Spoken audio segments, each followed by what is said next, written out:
Hello friends, welcome to our channel Vetrivendhan vlogs. இன்றைக்கி என்ன பண்ண போகிறோன்னா ரெஸ்டாரண்ட் ஸ்டைல் மட்டர் பன்னீர் எப்படி செய்கிறதுன்னு பார்க்கலாங்களா?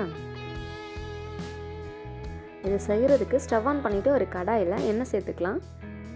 கொஞ்சமாக பட்டர் சேர்த்துக்கலாம். ரெண்டும் காஞ்சதும் பட்டை, லவங்கம், ஏலக்காய் இதெல்லாம் சேர்த்துட்டு பெரிய வெங்காயம் குட்டி குட்டியாக கட் பண்ணி வச்சுருக்கேன், அதையும் சேர்த்து வதக்கிக்கலாம்.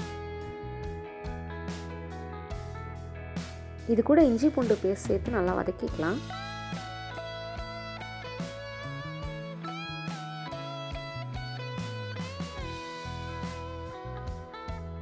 மூணு மீடியம் சைஸ் தக்காளியை மிக்சர் ஜாரில் அரைச்சி எடுத்து வச்சுருக்கேன், அதையும் இது கூட சேர்த்துக்கலாம். கொஞ்சமாக தண்ணி சேர்த்து நல்லா மிக்ஸ் பண்ணி விட்டுக்கோங்க.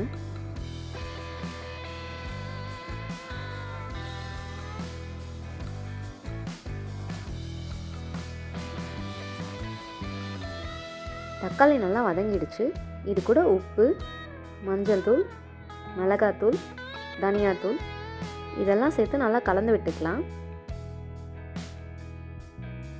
கரம் மசாலா சேர்த்துக்கிறேன். கொஞ்சமாக தண்ணி சேர்த்து நல்லா மிக்ஸ் பண்ணி விட்டுக்கலாம். அப்போ தான் அடி பிடிக்காமல் வரும். இது கூட மட்டர், அதாவது பட்டாணி தாங்க எடுத்திருக்கேன். ஃப்ரோசன் பட்டாணியை தண்ணியில் வாஷ் பண்ணி எடுத்து வச்சுருந்தேன், அதை சேர்த்துக்கிறேன். அது கூட பன்னீரும் சேர்த்து நல்லா கலந்து விட்டுக்கலாம்.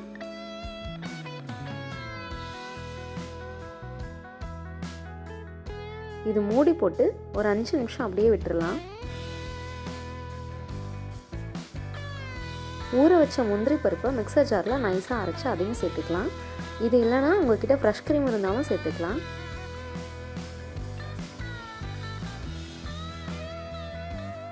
நல்லா கலந்து விட்டுட்டு பச்சை வாசம் போகிற வரையும் நல்லா கொதிக்க விடலாம். உங்களுக்கு தேவையான அளவு தண்ணியும் வேணும்னா இந்த ஸ்டேஜில் சேர்த்துக்கலாம்.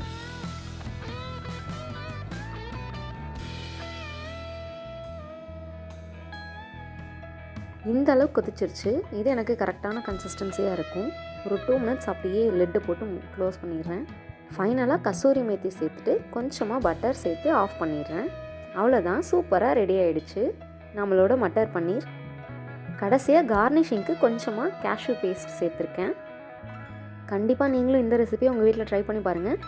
வீடியோ பிடிச்சிருந்தா லைக் பண்ணுங்கள், ஷேர் பண்ணுங்கள், மறக்காமல் நம்ம சேனலை சப்ஸ்கிரைப் பண்ணிக்கோங்க. பாய் பாய்.